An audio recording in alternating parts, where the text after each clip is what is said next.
કચ્છમાં છેલ્લા અનેક દિવસોથી લોકસભાની ચૂંટણીનો પ્રચાર પ્રસાર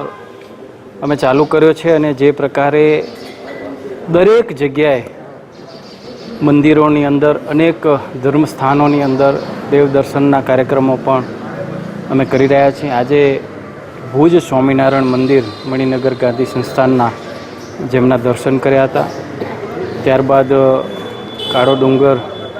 ત્યાં પણ જવાનું છે અને દત્તાત્રેય ભગવાનના દર્શન કરીને ખડીરથી માંડીને રાપર સુધીનો આજનો જ્યારે મારો પ્રવાસ છે ત્યારે ખૂબ મતદારો અને કચ્છની જનતામાં એક ઉત્સાહ અને આનંદ છે। હું તમારા માધ્યમથી એમનો આભાર પણ માનું છું અને જે પ્રકારે ત્રીજી વખત ભારતીય જનતા પાર્ટીએ મને જ્યારે કચ્છની સેવા કરવાનો અવસર આપ્યો છે ત્યારે હું કચ્છની જનતાને આહ્વાન કરું છું કે આપણે બધા સાથે મળી કરીને આવનારી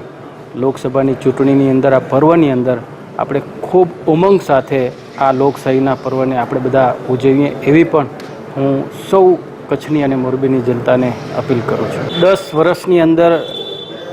નરેન્દ્ર મોદી સાહેબના નેતૃત્વમાં અનેક યોજનાઓ બની છે। એક ઘરની અંદર એક વ્યક્તિને 2, 3, 4 યોજનાઓનો લાભ મળ્યો છે। અમારું ભારતીય જનતા પાર્ટી દ્વારા લાભાર્થી સંપર્ક અભિયાન પણ ચાલી રહ્યું છે। અનેક કેન્દ્ર સરકારની જે યોજનાઓ છે એનો લાભ મળી રહ્યો છે એની પણ વાત કરી છે અને કચ્છના વિકાસ માટે આપણે જોયું છે કે કચ્છની અંદર પણ એ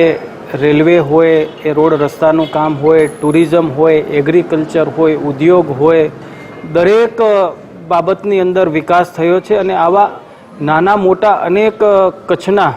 જે વિકાસના કાર્યો થયા છે એ પણ પ્રજા વચ્ચે મૂકીએ છીએ અને આવનાર સમયમાં જે કરવાના છે